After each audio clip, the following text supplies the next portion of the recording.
First ever factory outlet Mukunda jewelleries KBHP Somajiguda Suchitra Hanamkonda Kothapet Chandanagar Khammam. నమస్తే రమ్గారు. నమస్తే జయ. రమ్గారు, మనకి కార్తీక మాసంలోనే భగిని హస్త భోజనం అని ఉంటుంది. అక్క చెల్లెళ్ళకి అన్నదమ్ములు వెళ్ళి భోజనం చేయటం సంస్కృతి అయినా కాకపోయినా రాఖీని మనం కొనసాగిస్తూ ఉన్నాం. అలాంటిది భగిని హస్త భోజనాన్ని మనం బాగా ప్రమోట్ చేయాలని మనం అనుకున్నాం కదా. ఈ రోజు పాటించాల్సిన నియమాలు ఏంటి, ఏం చేయాలి? మా చిన్నప్పుడు క్యాలెండర్ చూడ్డాన్ని నేర్పించారు జయ. నాకు ఒక 7 ఏళ్ళు 8 ఏళ్ళు 7 8 ఏళ్ళు ఇవాళ ఇదేమిటి అని అడిగితే క్యాలెండర్ చూసి చెప్పాలి. పిల్లలకి నేర్పారు. 7 ఏళ్ళే, అంతకంటే వయసు లేదు. నేను అప్పటికే బాగా పుస్తకాలు చదవడం ధారాళంగా వచ్చింది. అదే తెలుగు శుభ్రంగా బాగా వచ్చింది. ఈ కార్తీక మాసంలో భగిని హస్త భోజనం అనేది ఒక ప్రత్యేకమైన పేరు. అదొక పండగ. భగిని హస్త భోజనం అంటే అప్పుడు ఎవరిది భోగిని దండకం అని ఒక దండకం. ఆ భోగిని దండకం ఈ భగిని హస్త భోజనం ఒక రెండు ఒకే రకంగా కనపడుతుండేది నాకు. అదేదో పండగ అనుకునేదాన్ని. ఏమి చేసినట్టు తెలిసేది కాదు. ఓకే. కానీ నాకు బాగా కాస్త 10 ఏళ్ళు వచ్చేసరికి నాకు తెలిసింది. మా రెండో అక్కయ్య మా అన్నయ్యని భోజనానికి పిలుస్తుండేది. అప్పటికి అన్నయ్య కూడా చిన్నవాడే, అదే ఇంకా చిన్నపిల్లని. కానీ నాకు 10 11 ఏళ్ళు వచ్చేసరికి మా అన్నయ్యని రమ్మనేది. మామూలుగా ఎక్కడ ఎట్లా ఉన్నా కూడా ఆ రోజు రారా ఇక్కడికంటే ఇక్కడికి వచ్చి మాతో పాటు నేను మా చిన్నక్కయ్య దగ్గర ఉండేదాన్ని కదా. మా అన్నయ్య భోజనం చేయటం నాకు తెలుసు. అయితే ఇది ఒక ప్రత్యేకమైన విధి జయ. మనకి రాఖీ పండగ చూడు నార్త్ ఇండియా అంతా చేసుకుంటాం. నిజానికి మన ద్రవిడియన్ కల్చర్లో మనకి ఇటువైపు దక్షిణ భారతదేశంలో ఈ అక్క చెల్లెళ్ళు అన్నదమ్ములకి రక్షాబంధనం చేయటం అనే విధి అసలు లేనే లేదు మనకి. మనం హిందీ సినిమాల నుంచి తెలుసుకుని హిందీ సీరియల్స్ ద్వారా బాగా అర్థం చేసుకుని అదేమిటో చేయిపోతే కుదరదని భావించి ఈ రాఖీ కట్టి ఎవరినైనా అన్నయ్యలుగా చేసేసుకోవచ్చని మరి నమ్మి ప్రగాఢంగా రాఖీ కడితే ఇంకంతే అనిపించి తర్వాత ఎక్కడైనా ఓ పిల్లవాడు పిల్ల కనపడితే ఒకళ్ళకొకళ్ళు రాఖీలు కట్టించి పిచ్చివేషాలు వేయకుండా సరిచేసే సంస్కృతిలో కూడా మనం వచ్చేసాం. కరెక్ట్, జరిగింది. పర్వాలేదు, మంచిదే, ఏదైనా చెడని కాదు. ఇప్పుడు ఇది అసలు మన వైపు లేదు. మన ప్రాంతంలో మనకి పురాణాల ప్రకారము కొన్ని పండుగలు చేసుకునే పద్ధతి ఉంది.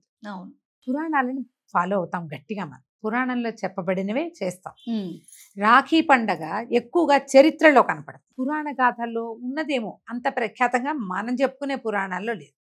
మనం చెప్పుకునే పురాణాల్లో ప్రత్యేక పాత్రలు కొన్ని ఉన్నాయి. మన పురాణాల్లో యముడు మనకి హీరోగా ఉంటాడు, యమధర్మరాజు. అవునా? యమధర్మరాజు అంటే మనకు ఒక ఏమంటారు, ఒక ఉత్సాహం కలుగుతుంది ఆయన పేరు తలుచుకుంటేనే. ఆయన ఎవరు? నిజానికి కాలుని ప్రతినిధి. మనకి మరణదండలు విధించేవాడు, మన పాప పుణ్యాలు లెక్కించేవాడు, సమయాలు గ్రహించి మనని తీసుకుపోయేవాడు, మనకి దండన విధించేవాడు. మళ్ళీ ఈయన ఎవరి కుమారుడు? మనకి రోజుని తయారు చేసే మన రోజుని మనకిచ్చేటువంటి సూర్యుని కుమారుడు. అయితే సూర్యుని కుమారుడు, సూర్యుడు ఒక దిక్పాలకుడుగా ఉండి ఆయన దినమణిగా మనకి ఉంటే ఆయన కుమారుడు ఈ కాలునికి ఆయనకి ప్రత్యామ్నాయంగా పనిచేసే శక్తిగా యమధర్మరాజు ఎదిగాడు. ఈయనకి యమి అని ఒక చెల్లెలు, యమి. ఆ యమే యమునగా మారింది. యమునా నది కృష్ణుడికి పరమ ప్రీతిదాయకమైన నది. ఆవిడొచ్చు కృష్ణుడు అల్లేనే నల్లగా ఉంటుంది. యమున అంటే నల్లగా ఉంటుంది. కృష్ణ కూడా నల్లగానే, మన కృష్ణ కూడా నల్లగానే కనపడుతుంది కదా, మట్టి వల్ల, అడుగునున్న మట్టి వల్ల. యమున కూడా రంగు తక్కువ, ముదురు రంగులో ఉంటాయి అక్కడ నీళ్లు. ట్రాన్స్పరెంట్గా అంటే ధార తెల్లటిదిగా ఉండదు, నల్లగా కనపడుతుంది. అయితే ఈ యముడు యమి అన్నా చెల్లెళ్ళు. అయితే ఒక కల్పాంతంలో ఈ యముడు గతించాడు, అంటే అయిపోయింది ఆయన పని. ఈ యమి ఈవిడ అన్నయ్య కోసం ఏడుస్తూ ఉండేదట. కాలగణన లేదు. ఒక రోజు గడిస్తే సమయం గడిస్తోందనుకో, ఒక నిద్ర, ఒక అవస్థ, ఇవన్నీ జరుగుతాయి. ఆమె అట్లా దుఃఖిస్తూ ఉండేదట.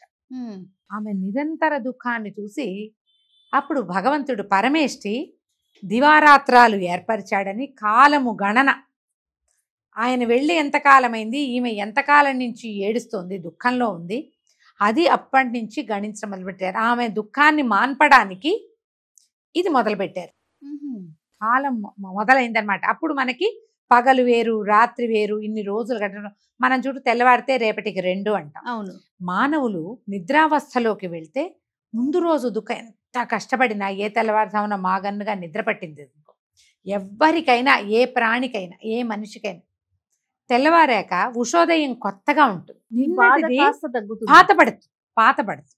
ఆ కాలగణన ఇప్పుడే మొదలైందని, ఈ రోజున మొదలైందని ఒక కథనం చెప్తారు. అది తర్వాత ఇట్లా కాలం ఎంత కాలమో అయిపోతే ఆమె వాళ్ళ అన్న కనపడలేదని దుఃఖిస్తుందని ఈ రోజున ఆయన వచ్చాడట ఆమె కోసం. వస్తే అప్పుడు అన్న చెల్లెళ్ళు కలుసుకున్నారు. ఈ కథనం కూడా చెప్పబడుతుంది. ఈ కార్తీక మాసం వెళ్ళేసరికి మొదలయ్యేసరికి యమధర్మరాజు యమునా నది దగ్గరికి యమి దగ్గరికి వచ్చాడు. వస్తే ఆమె చాలా సంతోషించి తన అన్నకి ఆతిథ్యం ఇచ్చింది. మనకి ఇట్లా అన్నా చెల్లెళ్ళుగా కనపడే వాళ్ళు ఇంకొకళ్ళు లేరు, పెద్దగా కనిపించరు, తక్కువ.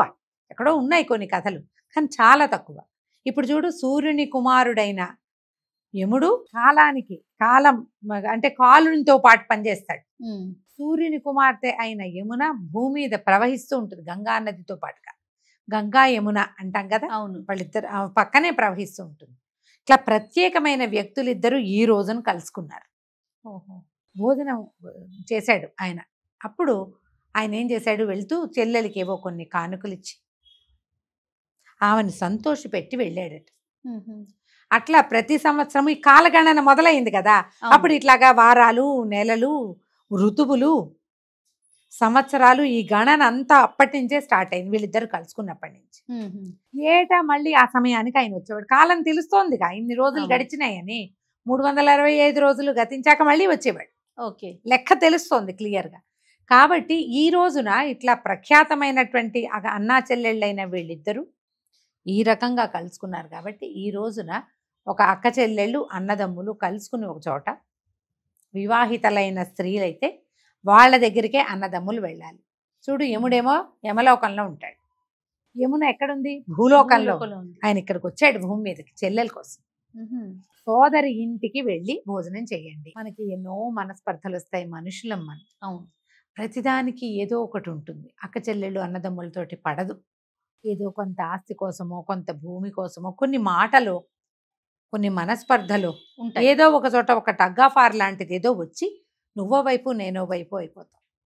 మామూలుగా ఒకళ్ళం కదా, మనం ఎంతమంది ఉన్నాం, మనం ఎంతో మందిలేం. ఇప్పుడు యముడు యమధర్మరాజు ఆయన చెల్లెలి కాలంలో కూడా వాళ్ళిద్దరే. ఆ తల్లి ఎక్కడికో వెళ్ళిపోయింది, ఆవిడ తన నీడని అక్కడ పెట్టింది, ఛాయను వదిలిపెట్టి వెళ్ళింది సౌమ్యాదేవి. పెడితే ఆ ఛాయ ఆవిడ కూడా సంతానం కలిగింది. శనీశ్వరుడు తపతి వాళ్ళు కలిగారు. కలిగితే ఆవిడ తన పిల్లల్ని చూసుకుని వీళ్ళని చూడాల. వీళ్ళిద్దరూ ఒకళ్ళకొకళ్ళే ఉండేవాళ్ళు పాపం, అన్నా చెల్లి. ఇప్పుడు మనం మాత్రం 25 మంది ఉన్నామా? ఎప్పుడో పోయింది మా కాలం. ఆ కాలం అసలు ఇప్పుడు లేనలేదు. ఇద్దరు, ఒకళ్ళు, ముగ్గురు, ఇంతే. మనం కలుసుకోవటానికి మనకి మనం తప్పిస్తే ఇంకెవ్వరూ లేరు. ఎప్పుడో చెప్పాడు రాముల వారు, ఎక్కడో ఉంటే దేశే దేశే కళత్రాన్ని దేశే దేశే చ బాంధవాహ తంతు దేశం నపశ్యామి ఎత్ర భ్రాత సహోదర. ఎక్కడైనా భార్యలు, బంధువులు దొరుకుతారు, కానీ భ్రాత, సహోదరుడు, మన సోదరుడు, మనతో పాటు పుట్టినవాడు వాళ్ళే ఉంటారు. వేరే ఎవరు వస్తారు? నువ్వు ఎవరికి రాఖీ కడితే మాత్రం వాళ్ళు నీ రక్త సంబంధం అవుతారా? రాఖీలు కట్టి స్నేహం చేస్తాం, అది ఎంత మటుకు అయ్యో వరకే. నీకేదైనా దుఃఖం వస్తే కదిలిపోయే పేగ ఎలాంటిది ఎప్పుడు ఉంటుంది? నీతో పాటు పేగ పంచుకున్న వాళ్ళకే ఉంటుంది. మరి వాళ్ళని కలుసుకునేందుకు ఒక సమయం అనేది మనకు అవకాశం ఉన్నప్పుడు అది మనం ఎందుకు చెయ్యము? అక్క చెల్లెళ్ళు వాళ్ళ ఇంటికి వెళ్ళే వీల్లేదు, అక్కయ్యలే తమ్ముడింటికి రావచ్చు.